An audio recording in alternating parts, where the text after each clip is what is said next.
2 മിനിറ്റിൽ തയ്യാറാക്കി എടുക്കാൻ പറ്റുന്ന നല്ലൊരു മുളക് പൊടി ചമ്മന്തിയാണ് കേട്ടോ ഇന്നത്തെ റെസിപ്പി. അതിനായിട്ട് നമുക്കിതാ ഒരു 6 കുഞ്ഞുള്ളി വേണം. ഏതാണ്ട് ഒരു 2 പേർക്ക് കഴിക്കാൻ പറ്റുന്ന ഒരളവാണ് കേട്ടോ ഞാനിപ്പോൾ പറയുന്നത്.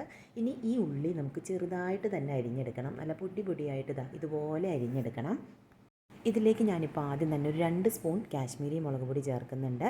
അതിൻ്റെ കൂടെ ഒരു 1/4 സ്പൂൺ സാദാ മുളക് പൊടിയും ചേർക്കുന്നുണ്ട് കേട്ടോ. നല്ല എരിവുള്ള ചമ്മന്തി വേണമെന്നുണ്ടെങ്കിൽ കാശ്മീരി മുളക് പൊടിയുടെ അളവ് കുറച്ചിട്ട് സാദാ മുളക് പൊടിയുടെ അളവ് കൂട്ടിയാൽ മതി കേട്ടോ. ഇതിലേക്ക് ഞാനൊരു 1/2 സ്പൂണിൽ താഴെ 1/4 സ്പൂണിൽ കുറച്ചുകൂടെ കൂടുതൽ ഉപ്പ് ചേർക്കുന്നുണ്ട്.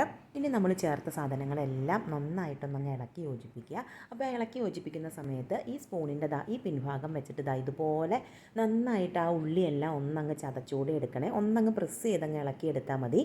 ഇനി ഇതിലേക്ക് നമുക്ക് പുളി ചേർക്കണം. ഒരു നെല്ലിക്ക വലുപ്പത്തിലുള്ള പുളിയില്ല, അതിലും കുറച്ചുകൂടെ ചെറിയൊരു കഷ്ണമാണ് കേട്ടോ ഞാൻ പുളി എടുത്തിരിക്കുന്നത്. അതിലേക്കൊരു 4 സ്പൂണോളം വെള്ളം ഒഴിച്ചു കൊടുത്തിട്ടുണ്ട്.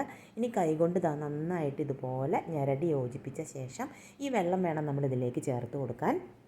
ഇനി നമ്മൾ ചേർത്തതെല്ലാം കൂടെ നന്നായിട്ട് ഒന്നുകൂടെ ഇളക്കി യോജിപ്പിക്കുക. ഇനി ഒരു കാര്യം കൂടെ നമുക്കിതിലേക്ക് ചേർക്കാനുണ്ട്, അത് വെളിച്ചെണ്ണയാണ്. വെളിച്ചെണ്ണ വേണമെങ്കിൽ നിങ്ങൾക്ക് നേരിട്ട് ഇതിലേക്ക് തന്നെ ചേർത്ത് കൊടുക്കാം. നമ്മൾ 3 സ്പൂണല്ലേ മുളക് പൊടി എടുത്തത്, അപ്പോൾ 6 സ്പൂൺ വെളിച്ചെണ്ണ ചേർക്കുക. വെളിച്ചെണ്ണ വെറുതെ ഒഴിച്ചു കൊടുക്കുന്നതിൽ എനിക്ക് കുറച്ചുകൂടെ രുചി തോന്നിയിട്ടുള്ളത് ഈ വെളിച്ചെണ്ണ നന്നായിട്ടൊന്ന് ചൂടാക്കിയ ശേഷം ഒഴിച്ചു കൊടുക്കുമ്പോഴാണ് കേട്ടോ.